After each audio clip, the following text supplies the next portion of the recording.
ಆತ್ಮೀಯರೇ, ಗೌತಮ ಬುದ್ಧರವರು ಒಂದು ಮಾತು ಹೇಳುತ್ತಾರೆ, ನಾವು ಯೋಚನೆ ಮಾಡಬೇಕಾದರೆ ಯೋಚಿಸಿ ಯೋಚನೆ ಮಾಡಬೇಕಂತೆ. ಅರ್ಥ ಆಗಲಿಲ್ವಾ? ಹಾಗಾದರೆ ಬನ್ನಿ, ಈ ಒಂದು ಕಥೆಯ ಮೂಲಕ ಹೇಗೆ ಒಬ್ಬ ವ್ಯಕ್ತಿಯು ತನ್ನ ಯೋಚನೆಯಿಂದ ತನ್ನ ಜೀವನವನ್ನು ನಾಶ ಮಾಡಿಕೊಂಡ ಎನ್ನುವುದನ್ನು ತಿಳಿಯೋಣ. ಈ ಒಂದು ಕತೆ ನಮಗೂ ಸಹ ನಮ್ಮ ಜೀವನಕ್ಕೆ ಮಾರ್ಗದರ್ಶನ ನೀಡುವಂತಹ ಅಂಶವನ್ನು ಒಳಗೊಂಡಿದೆ.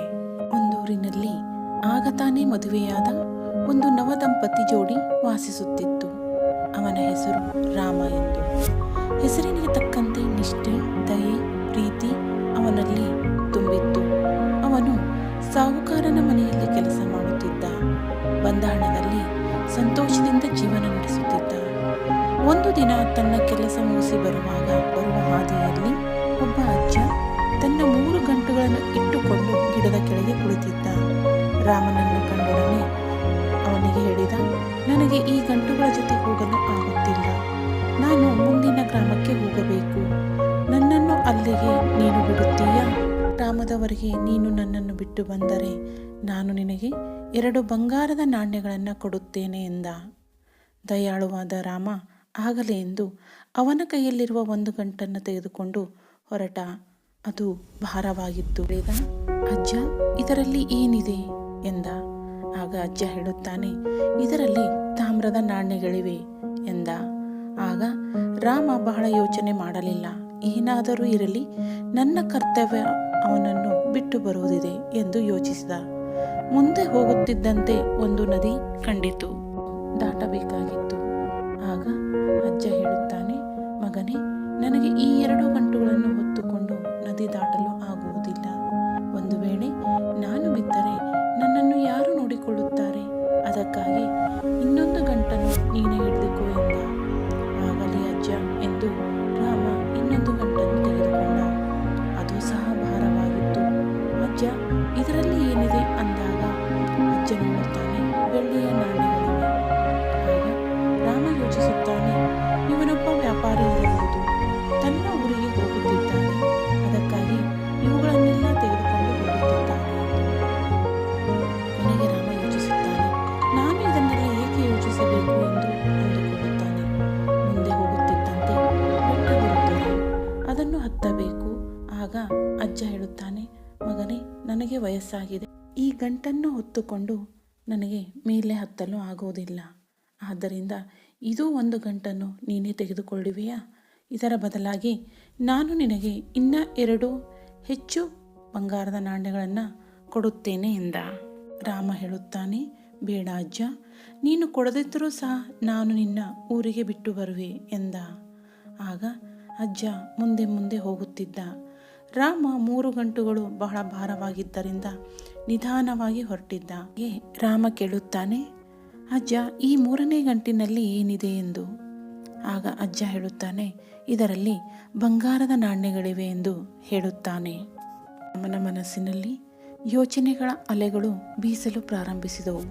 ಈ ಎಲ್ಲ ಹಣವನ್ನು ನಾನು ತೆಗೆದುಕೊಂಡು ಹೋದರೆ ನನಗೆ ಏನಾದರೂ ಒಂದು ವ್ಯಾಪಾರ ಮಾಡಲು ಸಹಾಯವಾಗುತ್ತದೆ.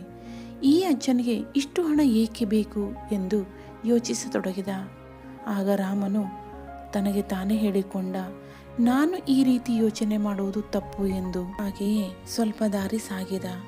ಆದರೆ ಹಣದ ಚೀಲಗಳು ರಾಮನನ್ನ ಆಕರ್ಷಿಸತೊಡಗಿದವು.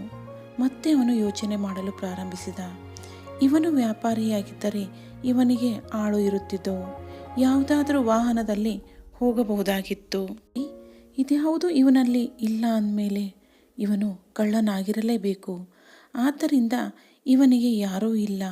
ನಾನು ಕಳ್ಳನ ಹಣವನ್ನು ತೆಗೆದುಕೊಂಡರೆ ಏನೂ ತಪ್ಪಾಗಲ್ಲ ಎಂದು ಮನಸ್ಸು ಅವನಿಗೆ ತಿಳಿಸಲು ಪ್ರಾರಂಭಿಸಿತು. ರಾಮನು ತನ್ನ ಮನಸ್ಸಿಗೆ ಸೋತನು ಮತ್ತು ಯೋಚನೆ ಮಾಡಿದ, ನಾನು ಇವುಗಳನ್ನು ತೆಗೆದುಕೊಂಡು ನಾನು ಓಡಿ ಹೋದರೂ ಸಹ ಈ ಅಜ್ಜನಿಗೆ ನನ್ನನ್ನು ಹಿಡಿಯಲು ಆಗುವುದಿಲ್ಲ ಎಂದು. ರಾಮನು ಅದೇ ರೀತಿ ಮಾಡಿದ. ಅಜ್ಜನಿಗೆ ಕಾಣದಂತೆ ಹಿಂದಿನಿಂದ ಅಡವಿಯನ್ನು ಪ್ರವೇಶಿಸಿ ತನ್ನ ಮನೆಗೆ ಅಂಜುತ್ತಾ ಬಂದ. ಅತಿಯಾದ ಆಸೆಯಿಂದ ಅವನು ಮೊದಲಿನ ಗಂಟನ್ನು ಬಿಚ್ಚಿದ. ಅದರಲ್ಲಿ ಜಂಗು ತಿಂದ ಕಬ್ಬಿಣದ ನಾಣ್ಯಗಳಿದ್ದವು. ಪುನಃ ಅವನು ಮತ್ತೊಂದು ಗಂಟು ಬಿಚ್ಚಿದ. ಅದರಲ್ಲಿಯೂ ಸಹ ಅದೇ ತರಹದ ನಾಣ್ಯಗಳಿದ್ದವು. ಅವನಿಗೆ ಸಿಟ್ಟು ಬರಲು ಪ್ರಾರಂಭಿಸಿತು. ಕೊನೆಗೆ ಅವನು 3ನೇ ಗಂಟನ್ನು ಬಿಚ್ಚಿ ನೋಡಿದಾಗ ಅದರಲ್ಲಿಯೂ ಸಹ ಉಪಯೋಗವಿರದ ನಾಣ್ಯಗಳಿದ್ದವು. ಆಗ ರಾಮನಿಗೆ ಬಹಳ ಸಿಟ್ಟು ಬಂದು ತಲೆ ಚೆಜ್ಜಿಕೊಂಡ. ಆ ಅಜ್ಜ ಏಕೆ ಹೀಗೆ ಸುಳ್ಳು ಹೇಳಿದ ಎಂದು. ಹಾಗೆ ಯೋಚನೆ ಮಾಡುತ್ತಿರುವಾಗ ಆ ಗಂಟಿನಲ್ಲಿ ಒಂದು ಚೀಟಿ ಕಂಡಿತು. ಅದನ್ನು ತೆಗೆದು ನೋಡಿದ. ಅದರಲ್ಲಿ ಬರೆದಿತ್ತು, ನಾನು ಒಬ್ಬ ರಾಜ, ನನಗೆ ಮಕ್ಕಳಿಲ್ಲ, ನನಗೆ ವಯಸ್ಸಾಗುತ್ತಾ ಬಂತು, ಭವಿಷ್ಯತ್ತಿನ ರಾಜನನ್ನು ಆರಿಸಬೇಕಾಗಿದೆ.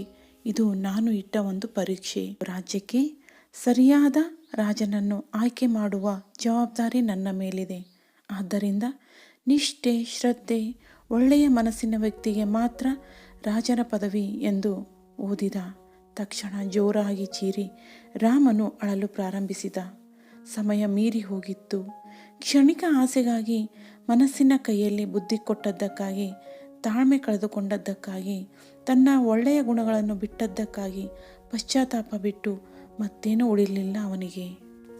ಆತ್ಮೀಯರೇ ನೋಡಿ, ರಾಮನು ಮೊದಲು ಒಳ್ಳೆಯ ವ್ಯಕ್ತಿಯೇ ಆಗಿದ್ದ. ಅವನ ಒಂದು ಚಿಕ್ಕದಾದ ಕೆಟ್ಟ ಯೋಚನೆಯ ಕೈಗೆ ತನ್ನ ಬುದ್ಧಿಯನ್ನು ಕೊಟ್ಟ. ಯೋಚನೆಯ ತಕ್ಕಂತೆ ಅವನು ತನ್ನ ಕರ್ಮ ಮಾಡಿದ. ಇದರಿಂದಾಗಿ ರಾಜ ಪದವಿ ಕಳೆದುಕೊಂಡ. ಅದಕ್ಕಾಗಿ ಗೌತಮ ಬುದ್ಧರು ಹೇಳುತ್ತಾರೆ, ನಾವು ಮಾಡುವ ಯೋಚನೆಯನ್ನು ಯೋಚಿಸಿ ಯೋಚನೆ ಮಾಡಬೇಕೆಂದು. ಇದರ ಅರ್ಥ ತಮಗೆ ಆಯಿತೆಂದು ತಿಳಿದುಕೊಂಡಿದ್ದೀನಿ. ಏಕೆಂದರೆ ಯೋಚನೆಯ ತಕ್ಕಂತೆ ಮನುಷ್ಯ ಬದಲಾಗುತ್ತಾನೆ, ಅದರಂತೆಯೇ ಕರ್ಮ ಮಾಡುತ್ತಾನೆ. ಹೌದಲ್ವಾ? ವಿಡಿಯೋದಲ್ಲಿ ಮತ್ತೊಂದು ಕಥೆಯೊಂದಿಗೆ ತಮ್ಮನ್ನು ಭೇಟಿಯಾಗುತ್ತೇನೆ. ಧನ್ಯವಾದಗಳು.